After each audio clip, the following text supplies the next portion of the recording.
ingatan mo ang sarili mo, anak. Anak, pasensya ka na. Kailangan kong gawin ito. Pasensya na.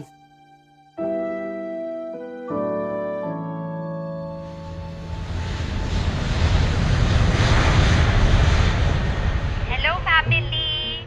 Andito na ako sa Hong Kong. Ang ganda-ganda po pala dito.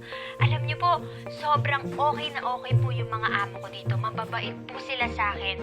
Nay, tay, huwag na kayong mag-alala dito sa akin. Okay na okay po ako dito.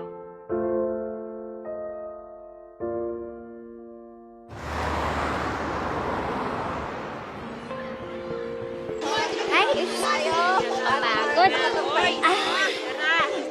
Kain naman tayo sa Socialing Resto kahit ngayon lang. Oo nga no, kasi tagal na natin dito pero itlog na lang yung kinakain natin. Uy, grabe ka naman, hindi naman. May nilagang yung saging din, no? Oh, seryoso na. Ano, tira, para may iba naman yung linggo natin. Diba? Okay lang sa akin. Okay lang din sa akin. Sa'yo, Elsa, okay lang ba? Hindi na muna. Pas na muna ako. Lagi ka lang pas eh. Sige na, yun lang naman to. Oo nga naman, Elsa. Minsan lang. Hindi naman siguro malaking kabawasan si Papa dala mong pera, di ba? Hindi naman sa ganun. Pero okay lang naman ako dito. Kayo na lang muna. Ako na lang magbabantay nitong pwesto natin. Sige na, go na kayo. Tsaka wala kasi ako sa mood kumain sa mga mamahaling restaurant ngayon. Sisira to. Okay ka lang talaga, no? Oo, sige na. Kayo na ang pumunta doon. Sige na. O siya, sigurado ka, ha? Babalikan ka namin para magka-chika-chikahan tayo. Sige. Sige. Sige. Sige, Bye-bye. ingat kayo. Enjoy!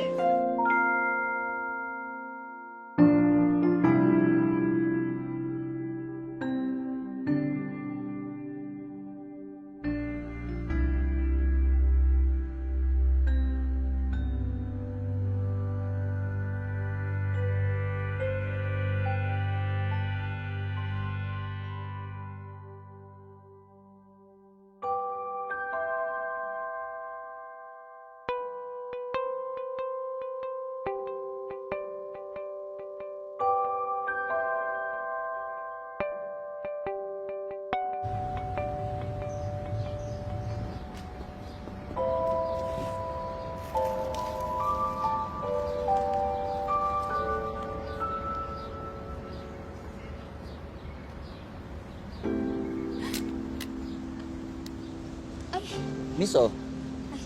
Thank you. Pinoy ka? Oo. Uy! Ay, by the way, Mark nga pala. Elsa? Elsa. Saan punta mo niyan?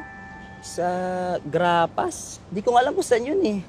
Dyan lang yun, sa may unahan. Gusto mo samahan kita? Pwede naman. Kaya lang, baka maabala pa kita. Baka may gagawin ka pa iba. Hindi, okay lang. Wala naman akong gagawin, no? Tara! Sige, tara.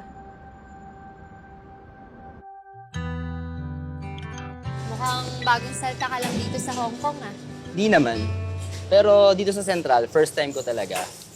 Actually, nandito lang talaga ako dahil may a-attendan akong event. Pero sa Macau talaga ako nag-work. Ikaw ba? Matagal ka na ba dito? 4 na taon. 4 na taon na, pero wala pa rin nangyayari. Ay! Ang hirap maging mahirap! Sinabi mo pa. Pero alam mo ba, may natutunan ako sa buhay na dapat lagi tayo maging positibo. Matanong nga kita, ano ba yung mga pangarap mo? Siyempre, kagaya ng karamihan, gusto ko magkaroon kami ng sarili naming bahay. Yung tipong hindi tumutuloy yung ulan doon sa loob ng bahay kapag umulan. Gusto ko, yung bahay namin, yung malaking malaki. Yung tipong hindi na kami magkakakitaan ng mga kamag-anak ko sa loob, sa sobrang laki. Gusto ko ng magandang sasakyan, yung makakapasyal kami ng mga kapatid ko, kahit saan namin gusto pumunta. Road trip ba? Pero, seryoso, ang gusto ko lang naman, yung magandang buhay para sa amin ng pamilya ko, yung maginhawa. Yung tipong, Wait lang. Ang dami mo palang gusto. May oras ka ba ngayon? Huh? Tara, kape tayo.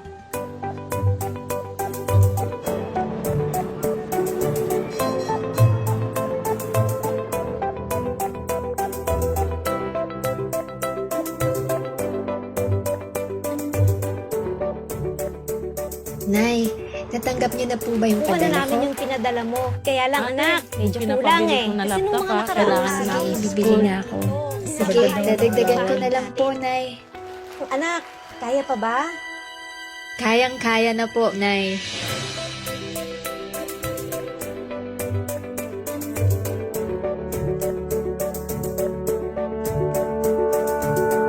Elsa, anak! Ate, dali na, dali! Tara, ate! Halika na! Dali!